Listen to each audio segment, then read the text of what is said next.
Hello everyone, class 7th Maths June, exercise 4.1, question number 8. Write rational number in each of the following pairs is greater. यानी जितने भी pairs दिए गए हैं उनमें आपको ये बताना है कि बड़ा कौन है। तो टर्म ए दिया गया है -7/13 और 0, यानी जितने भी नेगेटिव इंटीजर्स होते हैं वो 0 से छोटे ही होते हैं, बड़े नहीं होते हैं। तो इसमें आप आसानी से फाइंड आउट कर सकते हैं कि हमें ग्रेटर बताना है, तो लिख देंगे कि हियर 0 इज़ ग्रेटर। बी दिया गया -3/14 एंड -6/7, ये पेयर्स दिए गए हैं। इनमें आपको ये बताना है कि कौन बड़ा है। और यदि कंडीशन डेनोमिनेटर और न्यूमरेटर का आप नहीं फाइंड आउट कर पाते हैं तो आप क्या करते हैं, क्रॉस मल्टीप्लाई करते हैं। पहले वाले रेशनल नंबर के न्यूमरेटर से दूसरे वाले रेशनल नंबर के डेनोमिनेटर में मल्टीप्लाई करते हैं और दूसरे वाले रेशनल नंबर के न्यूमरेटर से पहले वाले रेशनल नंबर के डेनोमिनेटर से मल्टीप्लाई करते हैं। ये क्रॉस मल्टीप्लिकेशन होता है। तो -3 × 7 आ जाएगा, क्लियर है। और उसके बाद और कर देंगे और -6 × 14 आ जाएगा। अब मल्टीप्लाई कर देंगे तो माइनस इंटू प्लस क्या हो जाएगा, -7 × 3 = 21 और माइनस इंटू प्लस क्या हो जाएगा, -14 × 6 = 84। अब ये देखें कौन बड़ा है, नेगेटिव दोनों है। तो -21 बड़ा है कि -84 बड़ा है। तो ये जाहिर सी बात है, नेगेटिव में जो छोटा होता है वो क्या होता है, बड़ा होता है। तो आंसर लिख देंगे -3/14 इज ग्रेटर।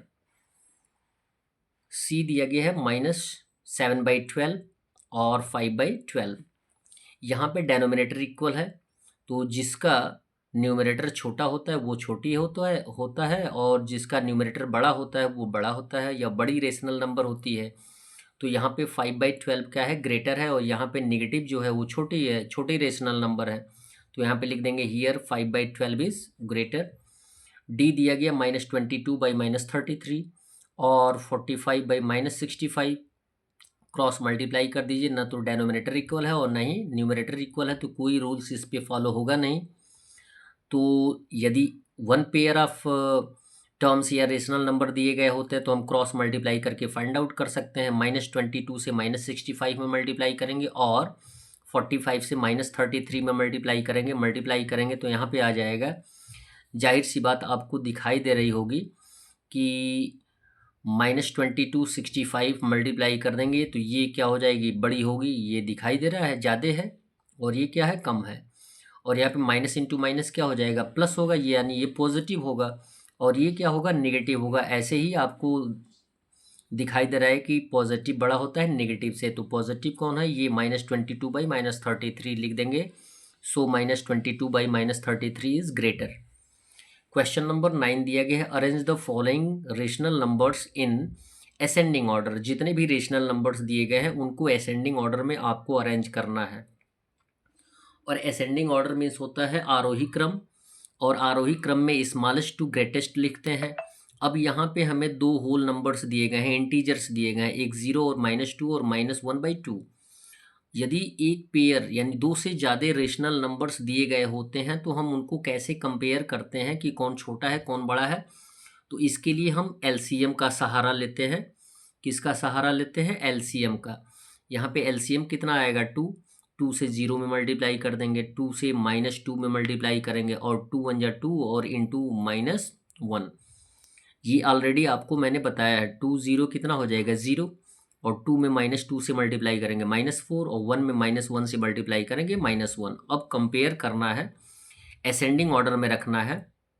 असेंडिंग ऑर्डर में रखने के लिए आप जानते ही हैं कि सबसे छोटा सबसे पहले आता है, उसके बाद उससे बड़ा, उससे बड़ा, उससे बड़ा और एट लास्ट सबसे बड़ा आता है। सबसे छोटा कौन होगा, नेगेटिव। हमारे पास दो टर्म है तो ये बड़ा दिखाई दे रहा है, ये सबसे छोटा है तो -4 छोटा है, लेस देन का यूज़ करेंगे।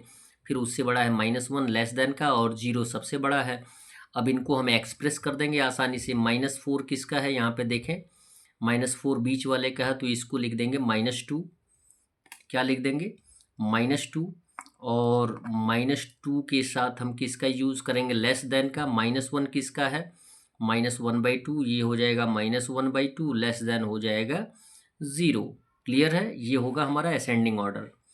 यहाँ बी में भी हमें दिया गया है ना तो डेनोमिनेटर इक्वल है और ना ही न्यूमरेटर इक्वल है, तो हम 375 का एलसीएम फाइंड आउट करेंगे तो 105 आएगा। 3 से 105 में डिवाइड करेंगे 35 आएगा, इंटू न्यूमरेटर 1 कॉमा दे देंगे। 7 से 105 में डिवाइड करेंगे तो 15 आएगा, इंटू न्यूमरेटर 3 कॉमा 5 से 105 में मल्टीप्लाई करेंगे 21, इंटू हो जाएगा 2, मल्टीप्लाई कर देंगे 35 इंटू 1 35, 15 3 जा हो जाएगा 45, 21 इंटू हो जाएगा 2। यदि हम कंपेयर करेंगे तो ये पाएंगे कि सबसे छोटा कौन है 35। 35 किसका है 1/3, तो 1/3 लिख देंगे लेस देन। और इससे बड़ा कौन होगा 35 के बाद 42, ये होगा 2/5 का 2/5, एट लास्ट आएगा 45 3/7। ये हो जाएगा हमारा असेंडिंग ऑर्डर। सी दिया गया है -9/6, -4/3, -17/2। कंडीशन वही है कि ना तो न्यूमरेटर इक्वल है और ना ही डेनोमिनेटर इक्वल है, तो हम क्या करेंगे एलसीएम फाइंड आउट करेंगे। 6 3 12 का, तो आएगा आंसर 12। 6 2 ज़ा 12 इंटू न्यूमरेटर -5 और 3 4 ज़ा 12 इंटू न्यूमरेटर -4, 12 1 ज़ा 12 इंटू न्यूमरेटर -17। मल्टीप्लाई कर देंगे 2 इंटू -9 होता है -18, 4 इंटू -4 होता है -16 और 1 इंटू -17 होता है -17 बाई हो जाएगा 12। अब देखेंगे कि सबसे छोटा कौन है, तो तीनों निगेटिव है, तो जो बड़ा दिखाई देगा वो छोटा होगा। -18 सबसे छोटा है तो किसका है -9/6 आ जाएगा। लेस देन का यूज़ करेंगे। इससे बड़ा कौन होगा -17, ये थर्ड में है -17/12 आ जाएगा। सबसे बड़ा कौन होगा -16, ये हो जाएगा -4/3। आंसर हो जाएगा असेंडिंग ऑर्डर। डी दिया गया -3/5, -7/10 और -5/6। तो हमने देखिए ऑलरेडी बताया हुआ है आपको कि डेनोमिनेटर कभी भी सॉल्यूशन के दौरान नेगेटिव नहीं होना चाहिए। इसको पॉजिटिव बनाने के लिए क्या करते हैं -1 से दोनों टर्म में मल्टीप्लाई कर देते हैं। तो -1 से 7 मल्टीप्लाई करेंगे तो -7 आएगा और -10 में -1 से मल्टीप्लाई कर देंगे तो ये हो जाएगा +10। ये हो गया -3/5, ये हो गया -7/10, ये हो गया -5/6। ना तो डेनोमिनेटर इक्वल है और ना ही न्यूमरेटर इक्वल है, तो क्या करेंगे एलसीएम फाइंड आउट करेंगे। 5 10 6 का, तो हो जाएगा 300 और 300 फाइंड आउट 5 से 300 में डिवाइड करेंगे 60 इंटू न्यूमरेटर -3, 10 से 300 में डिवाइड करेंगे 30 इंटू न्यूमरेटर -7 और 6 से 300 में डिवाइड करेंगे 50 इंटू -5। मल्टीप्लाई कर देंगे तो ये आ जाएगा 60 इंटू -3 -180, 30 इंटू -7 हो जाएगा -210 और 50 इंटू -5 हो जाएगा -250। अब इसमें केयर कर लेंगे कौन सबसे छोटा है, तो -250 छोटा है। किसका है -5/6 का, तो पहले लिख देंगे। फिर उससे बड़ा कौन है, ये आ जाएगा -210, तो -210 है ये आपका 7/-10 लिख लेंगे। और सबसे बड़ा हो जाएगा -180 का, ये हो जाएगा -3/5।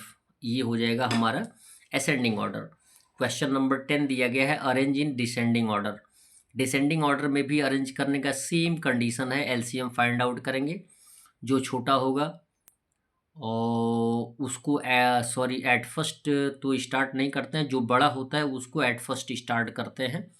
कंडीशन सेम रहेगा जो भी फॉलो किया गया है आपको असेंडिंग ऑर्डर में। अब डिसेंडिंग ऑर्डर में एट फर्स्ट क्या आएगा, सबसे बड़ा आएगा। यहाँ पे एलसीएम का टर्म वही रहेगा। इसमें कंपेयर करेंगे तो आपको दिखाई देगा कि पॉजिटिव सबसे बड़ा होता है। पॉजिटिव किसका है 5/8 का, तो 5/8 लिख देंगे, ग्रेटर देन का यूज होगा। उसके बाद इससे छोटा कौन होगा -48, -48 किसका है 2/-5 का है, तो लिख देंगे। और एट लास्ट किसका आएगा -80, ये -2/3 का है। ये हो जाएगा हमारा डिसेंडिंग ऑर्डर। आप इसे अपने नोटबुक पर लिखकर प्रैक्टिस करने का प्रयास अवश्य करें, और यदि बार बार आप इसके ऑपरेशंस को फॉलो करेंगे तो आपके लिए ये सहायक होगा। That's all. वीडियो को लाइक करें और चैनल को अवश्य सब्सक्राइब करें। धन्यवाद।